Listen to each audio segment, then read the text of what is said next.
कोई टाइम या साइज की बात कर रही थी। तो जैसा कि मैं बताया था कि प्रीफिक्स अगर वर्ड की प्रारंभ में लग जाते हैं तो ये वर्ड का मीनिंग थोड़ा सा चेंज करते हैं। तो सारे प्रीफिक्स के बारे में हमें अच्छे से जानना रहेगा और इसके बाद हम बात करेंगे सफिक्स पर। रूट के थ्रू हम ढेर सारे वर्ड बनाएंगे आगे। तो कुछ सफिक्स पर नजर डालते हैं। जैसे सफिक्स क्या होते हैं, कुछ सफिक्स होते हैं जो नाउन की बात करते हैं, नाउन बनाते हैं। कुछ ऐसे सफिक्स होते हैं जो वर्ब का काम करते हैं, वर्ब जिनके लग जाने पर वर्ब बन जाती है। कुछ ऐसे होते हैं जिनके लग जाने पर एडवर्ब बन जाता है। तो देखिएगा हम वर्ब सफिक्स के बारे में और एडवर्ब सफिक्स के बारे में बताते हैं। जिन कौन से वो वर्ड पार्ट रहते हैं जिनके लगने पर एक शब्द वर्ब बन जाता है और जिनके लग जाने पर कोई वर्ड एडवर्ब बन जाता है। तो कौन से वो वर्ड होते हैं उन पर थोड़ी चर्चा करते हैं।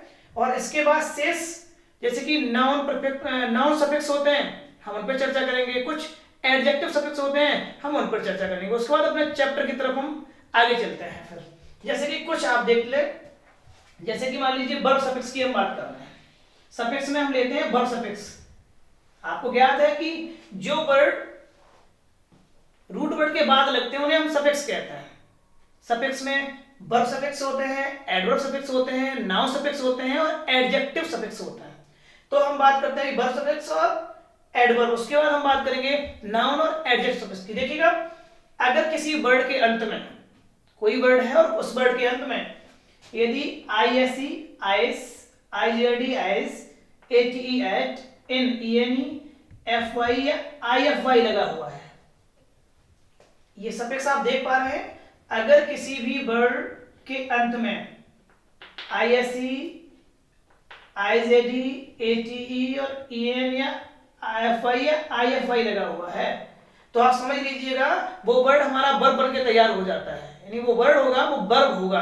अगर किसी के अंत में ISE लगा है, IJD लगा है, AT लगा है, EN लगा है, FY या IFY लगा है तो वो हमारा वर्ब बन जाता है। जैसे कि एक दो मैं आपको बता दूं, जैसे कि एक वर्ड होता है बहुत सुंदर सा, जैसे कस्टमाइज।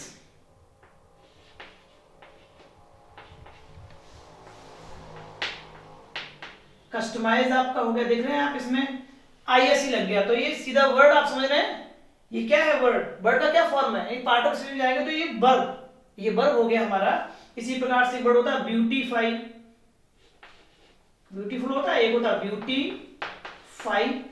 इसमें देख रहे हैं IFY या FY लगा हुआ है तो ये भी वर्ब बन के तैयार हो गया।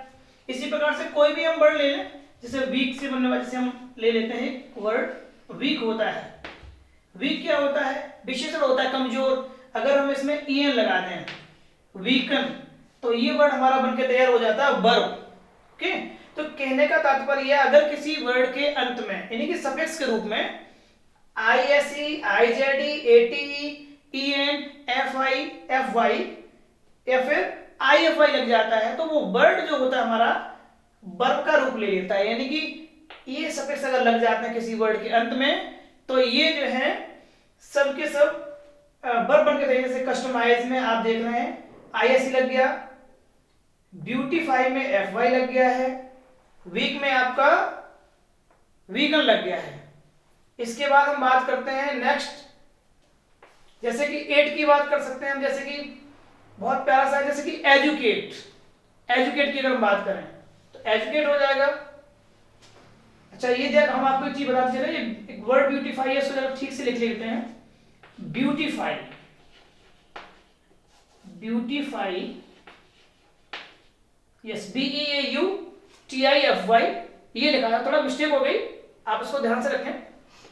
ब्यूटीफाई यानी कस्टमाइज, ब्यूटीफाई या बीकन ये वर्ड रहा है तो आप समझ लीजिएगा इसमें EN लग रहा है, ISE लग रहा है या FY लग रहा है तो कहीं ना कहीं ये किसकी बात कर रहे हैं, वर्ब की बात कर रहे हैं, वर्ब का फॉर्म बना के तैयार कर रहे हैं। इसके बाद आप देखेंगे कुछ एडवर्ब सफिक्स के बारे में। एडवर्ब सफिक्स अगर हमारे वर्ड के अंत में LY या फिर WISE लग जाता है तो आप समझ लीजिएगा वो वर्ड हमारा एडवर्ब बन के तैयार हो जाता है। तो ना वर्ब रहा ना नाउन रहा, बल्कि ना एडजेक्टिव रहा, बल्कि एडवर्ब बन गया। समझ लीजिए अगर किसी वर्ड के अंत में LY या वाइज लग जाता है तो वो वर्ड एडवर्ब बन जाता है, क्रिया विशेषण बन जाता है। देखिए जैसे कि एक वर्ड आप ले सकते हैं, बहुत सिंपल सा वर्ड है और इसका मीनिंग क्या है, एक चीज बताते हैं, जब एडवर्ब बन जाता है तो उसका मीनिंग क्या होता है, इसका मीनिंग बताते हैं। जैसे कि एल वाई लग जाए या वाइस लग जाए तो इसका मीनिंग क्या बदल जाएगा। जैसे हम इसे कह सकते हैं, जैसे like, like in the manner, in the manner of, in the manner of, position, direction, position, direction, या फिर हम कह सकते हैं रेफरेंस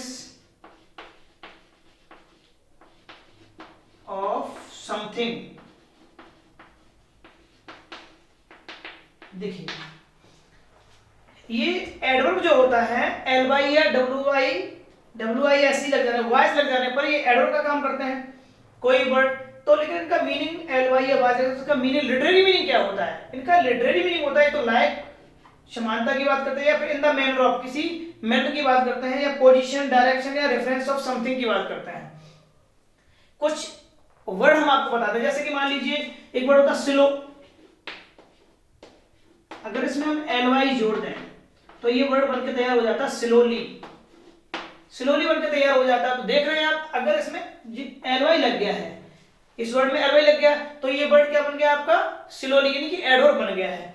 इसी प्रकार से एक वर्ड हम कैसे बहुत सुंदर सा, जैसे क्लॉक, क्लॉक होता है आप जानते हैं घड़ी होते हैं, अगर क्लॉक में अगर हम वाइस जोड़ दें, वाइस, तो आपका वर्ड बन तैयार हो जाता है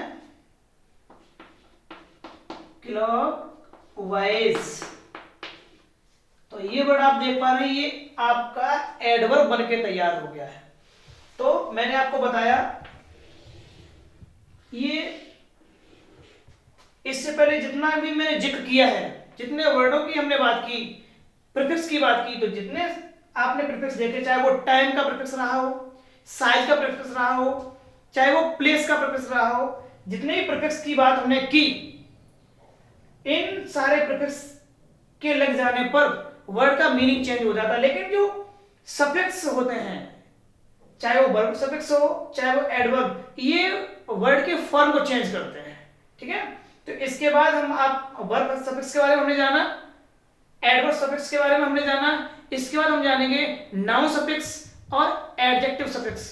उसके बाद हम रूट वर्ड के थ्रू अपने स्टेप की तरफ आगे बढ़ेंगे और आप वर्डों का फॉर्मेशन कैसे सही ढंग से होता है उसके बारे में हम जान पाएंगे।